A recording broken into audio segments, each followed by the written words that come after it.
اپنے YouTube channel پر آپ دوستوں کو ویلکم کرتے ہیں۔ طلبہ و طالبات کے لیے خوشخبری ہے کہ حکومت نے یتیم بچوں کو فیس میں رعایت دینے کا فیصلہ کیا ہے۔ دوسری طرف انصاف ایجوکیشن کارڈ کے شرائط و ضوابط کی بھی منظوری دے دی گئی ہے۔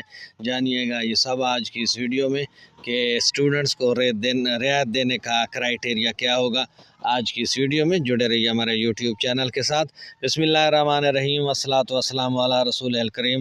السلام علیکم۔ اس امید کے ساتھ کہ آپ سب دوست خیریت سے ہوں گے، خوش و خرم ہوں گے، بھرپور زندگی گزار رہے ہوں گے۔ اگر آپ ہمارے چینل پر پہلی مرتبہ وزٹ کر رہے ہیں اور ابھی تک آپ نے ہمارے چینل کو سبسکرائب نہیں کیا تو براہ کرم چینل کو سبسکرائب کر کے ساتھ میں لگے بیل آئیکن پر بھی کلک کیجیے گا تاکہ اس طرح کی آنے والی ویڈیوز کے نوٹیفیکیشن آپ دوستوں تک بار وقت پہنچتے رہیں۔ تو چلتے ہیں خبر کی تفصیل کی جانب۔ پہلی خبر کی تفصیل کے مطابق انصاف ایجوکیشن کارڈ کرائٹیریا متعارف، قواعد و ضوابط کی منظوری۔ صوبے بھر کے کالجوں میں زیر تعلیم صرف یتیم طلبہ و طالبات ایجوکیشن کارڈ کے ذریعے مفت تعلیم کے اہل ہوں گے۔ کالج پرنسپلوں کو تصدیق شدہ یتیموں کا ڈیٹا اکٹھا کرنے کی ہدایت۔ محکمہ اعلیٰ تعلیم نے یتیم طلبہ کی انرولمنٹ مانگ لی۔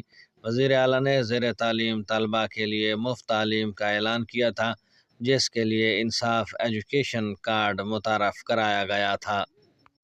محکمہ اعلیٰ تعلیم نے انصاف ایجوکیشن کارڈ کے تحت مفت تعلیم کے لیے اہل طلبہ و طالبات کا کرائٹیریا تیار کر کے قواعد و ضوابط کی منظوری دے دی ہے، جس کے مطابق انصاف ایجوکیشن کارڈ کے تحت مستحق یتیم طلبہ ہوں گے جو صوبے اور ضم اضلاع کے مختلف کالجوں میں زیر تعلیم ہیں۔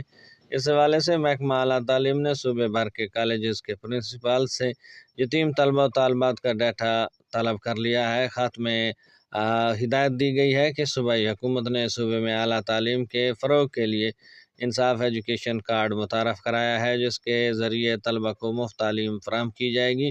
اس کارڈ کے مستحق صرف یتیم طلبہ و طالبات ہوں گے، لہذا انٹرمیڈیٹ کے مختلف کالجوں میں زیر تعلیم یتیم طلبہ و طالبات کا ڈیٹا ایک ہفتے کے اندر ارسال کیا جائے تاکہ کارڈز کے اجراء کا عمل شروع کیا جا سکے۔ ویڈیو پسند آئے تو کمنٹ سیکشن میں جا کر اپنی رائے سے ضرور آگاہ کیجیے گا۔ اب تک کے لیے اتنا ہی، ملتے ہیں نئی اپڈیٹس کے ساتھ، نئی خبروں کے ساتھ۔ تب تک اپنا خیال رکھیے گا، اپنی دعاؤں میں یاد رکھیے گا۔ اللہ ہم سب کا حامی و ناصر ہو۔